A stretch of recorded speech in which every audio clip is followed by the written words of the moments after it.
মাননীয় প্রধান অতিথি, আপনি দেখতে পাইতেছেন সারা বাংলাদেশে এরকম কোন প্রতিষ্ঠান নাই হাজী ফতে মোহাম্মদ দাখিল মাদ্রাসা যে অবস্থায় আছে।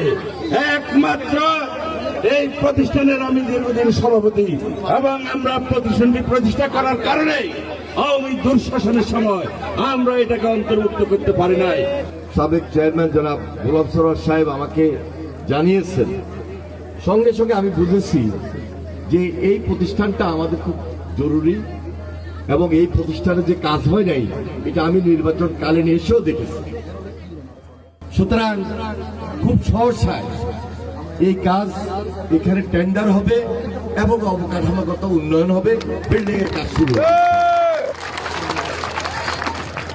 আজকে আমাদের লক্ষ্মীপুর সদর উপজেলার পূর্বাঞ্চলে অসহায় অবহেলিত মানুষগুলির আকাঙ্ক্ষাটা আপনার মাধ্যমে পূরণ হয়ে আসছে। আগামী দিনেও আমাদের এই হাজী ফতে মোহাম্মদিয়া দাখিল মাদ্রাসার বহুতল ভবন, রাজাপুর উচ্চ বিদ্যালয়ের ভবন, যেই ভবনের ব্যাপারে বারবার আপনার কাছে আবেদন করা হয়েছে, ওই রাজাপুর উচ্চ বিদ্যালয়ের ভবন সহ আমাদের যে রাস্তা হাজিরপাড়া দাসেরহাট রাস্তা 7 কিলোমিটার রাস্তা বন্যায় বিলীন হয়ে গেছে, সেটা আপনি অন্তর্ভুক্ত করেছেন। এবং বড় পুকুর পাড় থেকে স্টিল ব্রিজ পর্যন্ত এই রাস্তা আপনি অন্তর্ভুক্ত করেছেন, তালিকা আমরা দিয়েছি। এবং আমাদের গুফিয়ারকিল থেকে তার পুকুর পাড় পর্যন্ত রাস্তা, এই রাস্তাগুলি আমাদের জরুরি ভিত্তিতে প্রয়োজন এবং এই রাস্তাগুলির উন্নয়ন করার জন্য সংশ্লিষ্ট কর্তৃপক্ষকে আপনি নির্দেশ দিবেন। বিসমিল্লাহির রহমানির রহিম। রাজাপুর হাজী ফতে মোহাম্মদ দাখিল মাদ্রাসা উদ্যোগে আজকের এই বার্ষিক ক্রীড়া প্রতিযোগিতা এবং পুরস্কার বিতরণী অনুষ্ঠানের প্রধান অতিথি আমাদের লক্ষ্মীপুর গণমানুষের নেতা, বাংলাদেশ জাতীয়তাবাদী দলের যুগ্ম মহাসচিব, লক্ষ্মীপুর জেলার সংগ্রামী আহ্বায়ক, গণপ্রজাতন্ত্রী বাংলাদেশ সরকারের মাননীয় পানি সম্পদ মন্ত্রী জনাব শহীদুদ্দিন চৌধুরানী উপস্থিত আছেন। বিশেষ অতিথি হিসাবে আমাদের লক্ষ্মীপুর জেলা বিএনপির অন্যতম নেতা এবং আমাদের বাপুপের সহসভাপতি অ্যাডভোকেট ওহিদুদ্দিন হ্যাপি চৌধুরী উপস্থিত আছেন। আমাদের লক্ষ্মীপুর আইনজীবী সমিতির আইনজীবী ফোরামের বাংলাদেশ জাতীয়তাবাদী দলের সভাপতি অ্যাডভোকেট হামিদুর রহমান সাহেব, অতিথিবৃন্দ, আপনারা সবাই আমার সংগ্রামী শুভেচ্ছা এবং সশ্রদ্ধা সালাম গ্রহণ করুন। আসসালামু আলাইকুম। মাননীয় প্রধান অতিথি, আমরা এই হাজী ফতে মোহাম্মদিয়া দাখিল মাদ্রাসা যখন রিকগনাইজ হয়েছে, প্রতিষ্ঠিত হয়েছে, আপনি তখন সংসদ সদস্য ছিলেন। 2006 সালে এই প্রতিষ্ঠানটি উদ্বোধন করেছেন। আর যখন ফ্যাসিস্ট সরকার ক্ষমতায় এসেছে, আমাদের এই প্রতিষ্ঠান টেন্ডারে গিয়েও কোনো কাজ হয় নাই। ইতিমধ্যে আপনার কাছে বহুবার আমরা গিয়েছিলাম। আমি যাওয়ার পর আপনি এই প্রতিষ্ঠানটাকে তালিকাভুক্ত করেছেন এবং আমাদের রাজাপুর উচ্চ বিদ্যালয়কে আপনি তালিকাভুক্ত করেছেন। একটি ভবন আগে দিয়ে গিয়েছেন, আমার আরেকটি ভবনের প্রয়োজন রাজাপুর উচ্চ বিদ্যালয়ে, আপনি সেই তালিকায় অন্তর্ভুক্ত করেছেন। মাননীয় প্রধান অতিথি, আপনার কাছে বিনীতভাবে আমাদের অনুরোধ, জরুরি ভিত্তিতে আমাদের এই হাজী ফতে মোহাম্মদ দাখিল মাদ্রাসা বহুতল ভবনের জন্য তালিকাভুক্ত হয়েছে। আপনি এই হাজী ফতে মোহাম্মদ দাখিল মাদ্রাসা বহুতল ভবন তৈরি করার জন্য নির্দেশ দিয়ে আমাদের এই প্রত্যন্ত অঞ্চল দুর্গম এলাকার অধিমান তরুণ তরুণী শিক্ষার্থীদের লেখাপড়া করার সুযোগ সৃষ্টি করে দেবেন। মাননীয় প্রধান অতিথি, আপনি দেখতে পাইতেছেন সারা বাংলাদেশে এরকম কোন প্রতিষ্ঠান নাই হাজী ফতে মোহাম্মদ দাখিল মাদ্রাসা যে অবস্থায় আছে। একমাত্র এই প্রতিষ্ঠানের আমি দীর্ঘদিন সভাপতি এবং আমরা প্রতিষ্ঠানটি প্রতিষ্ঠা করার কারণে আওয়ামী দুঃশাসনের সময় আমরা এটাকে অন্তর্ভুক্ত করতে পারি নাই। আমরা যে এই এলাকার মানুষ আওয়ামী দুঃশাসনে কত ক্ষতিগ্রস্ত হয়েছি যেটা ভাষায় ব্যক্ত করা যায় না। আপনি প্রতিষ্ঠানের দিকে তাকালে আপনি বুঝতে পারবেন এই প্রতিষ্ঠানের আজকের কি হাল।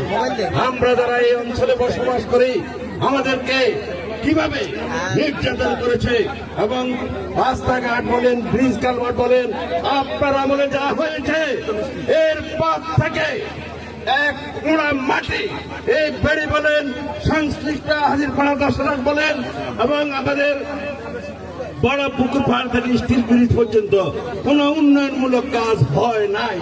তাই আগামী আপনার যে তালিকাটা আমাদের কাছ থেকে আপনি নিয়েছেন, আমরা চাই অতি দ্রুত আপনি হাজিরপুর দাখিল মাদ্রাসার বহুতল ভবন এবং রাজাপুর উচ্চ বিদ্যালয়ের যে ভবনটি করার বিষয়ে তালিকা করেছেন ওই ভবনটিও যেন জরুরি ভিত্তিতে করা হয়, রহমানিয়া মাদ্রাসা, এবং যাতে করে ডেভেলপমেন্টে যায় সেই ব্যবস্থা আপনি করবেন।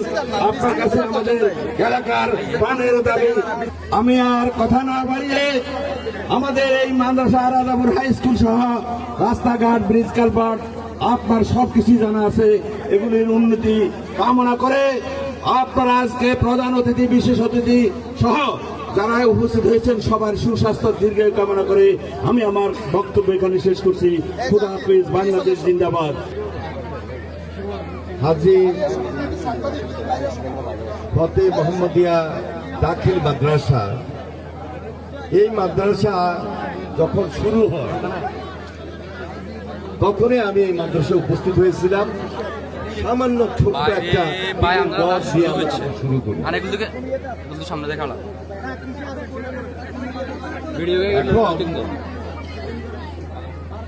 সেটা ছিল 2003 সাল। আজকে 22 বছর, 22 বছর।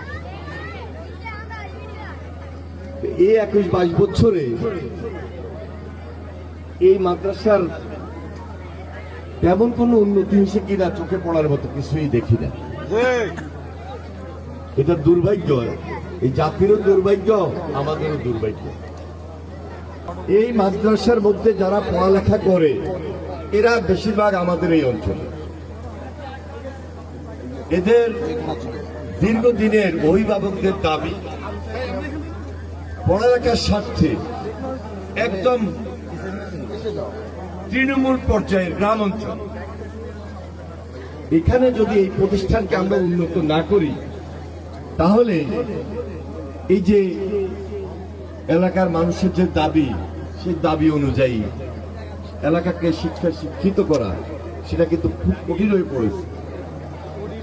ইতিমধ্যে নির্বাচন হয়েছে, আমরা নির্বাচিত হয়েছি।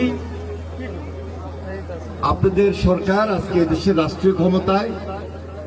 ইনশাল্লাহ আমরা নির্বাচন শেষ হওয়ার পর দায়িত্ব নেওয়ার পরেই এই মাদ্রাসার কথা যখন আমাদের সাবেক চেয়ারম্যান জনাব গোলাম সরোয়ার সাহেব আমাকে জানিয়েছেন, সঙ্গে সঙ্গে আমি বুঝেছি যে এই প্রতিষ্ঠানটা আমাদের খুব জরুরি এবং এই প্রতিষ্ঠানে যে কাজ হয় নাই এটা আমি নির্বাচনকালীন এসেও দেখেছি।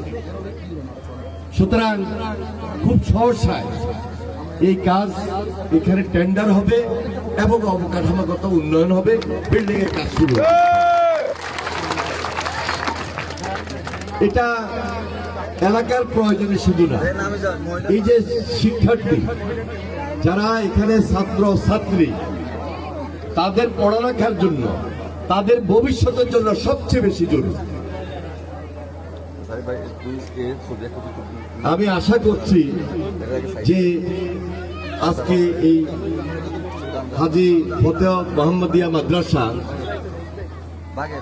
এই এলাকার মধ্যে এই একটা মাদ্রাসায় না, আরো অনেকগুলো প্রতিষ্ঠান আছে।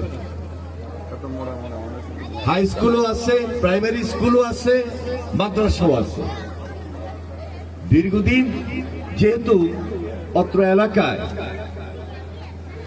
তেমন কোনো কাজ হয় নাই, সুতরাং আমাদের হয়তো একটু কষ্ট হবে। আরো কয়েকটা মাদ্রাসা এবং স্কুল অবকাঠামোগত উন্নয়নের জন্য হাতে নিয়েছে। আগামী 1 বছরে তো সব হবে না, প্রতি বছরেই এক এক ইউনিয়নে 2টা 3টা করে যদি আমরা মাদ্রাসা স্কুল শিক্ষা প্রতিষ্ঠান শেষ করতে পারি, আমার বিশ্বাস আগামী 5 বছরে আমাদের এই ইউনিয়নে যে স্কুল এবং মাদ্রাসা বা প্রতিষ্ঠানগুলো আছে এগুলোর কাজ আমরা শেষ করতে পারবো ইনশাআল্লাহ। আপনাদের আন্তরিকতা এবং সহযোগিতার অভাব নাই। এই যে রাস্তা, আমি নির্বাচনের সময় যখন আসছি তখন এলাকার মানুষ আমাকে শুধু রাস্তা প্রতিষ্ঠান এই ব্যাপারে বারবার বলেছেন। বন্যার সময় আপনাদের মনে আছে এমন কোনো বাড়ি নাই, এমন কোন ওয়ার্ড নাই যেখানে আমরা না গিয়েছি, বুক পরিমাণ পানি ছিল। তো সেই বন্যার কারণে আমরা একটা প্রজেক্ট হাতে নিয়েছিলাম এবং সেই প্রজেক্টের কাজ ইতিমধ্যে শুরু হয়েছে। সেই অনুযায়ী এই বেড়িবাঁধ 4.5 কিলোমিটার রাস্তা ইতিমধ্যে আমরা দিয়েছি, রাস্তার কাজ চলমান রয়েছে ইনশাআল্লাহ। এই ইউনিয়নে প্রত্যেকটা ওয়ার্ডে দৃশ্যমান কাজ শুরু হয়েছে। তবে এখন সামাজিকভাবে আমাদের দায়িত্বটুকু বাড়ছে। প্রথমত আপনাদের আমাদেরকে মনে রাখতে হবে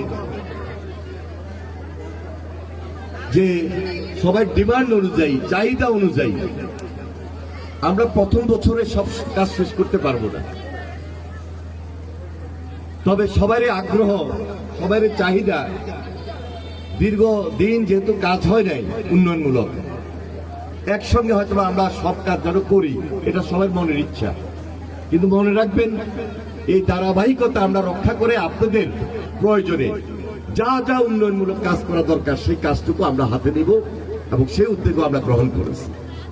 একটু আগে ওয়াবদার খাল, সেখানে গিয়েছি, একটা ব্রিজ দরকার, অনেক বড় ব্রিজ। নির্বাচনের আগে প্রতিশ্রুতি দিয়েছিলাম এবং ব্রিজের পাশে একদিকে হলো পশ্চিম দিগুলি একটা ভাঙন, এটা প্রায় কয়েক কিলোমিটার, 2 থেকে 2.5 কিলোমিটার, প্রতিটা জায়গায় জায়গায় ভাঙতেছে। এই ভাঙনটাকে প্রতিরোধ করতে হবে। বিশেষ করে যখন খুব বর্ষা হয় আমাদের এই অঞ্চলে, তখন একদিকে জলাবদ্ধতা তৈরি হয়, আরেকদিকে খালের পানি নদীর মতো যে একটা স্রোত, সেই জন্য এটা সমানে ভাঙতে থাকে। থেকে আবারও আশ্বস্ত করছি আমাদের এই ছাত্রী বোন, এই যে ছাত্র ভাই, শিক্ষক শিক্ষার্থী যারা রয়েছে এলাকার প্রয়োজনে, একটু আগে যে কথাগুলো বলেছে আপনারাও সজাগ এবং সতর্ক থাকবেন এবং এই মাদ্রাসার উন্নয়নটা হাতে নিয়েছি, সেটা দৃশ্যমান হবে, এতটুকু আশ্বাস আমি আপনাদেরকে আজকে দিতে চাই।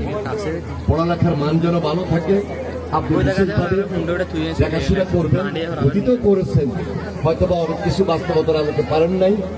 ভবিষ্যতে যেন আমাদের এই এলাকা আরো শিক্ষায় শিক্ষিত হয়, সুনাম থাকে এবং আপনাদের সুনামের সাথে আমার সুনামও জড়িত, আমাদের সরকারের সুনামও জড়িত, সেই দিকেও বিশেষ নজর রাখবেন।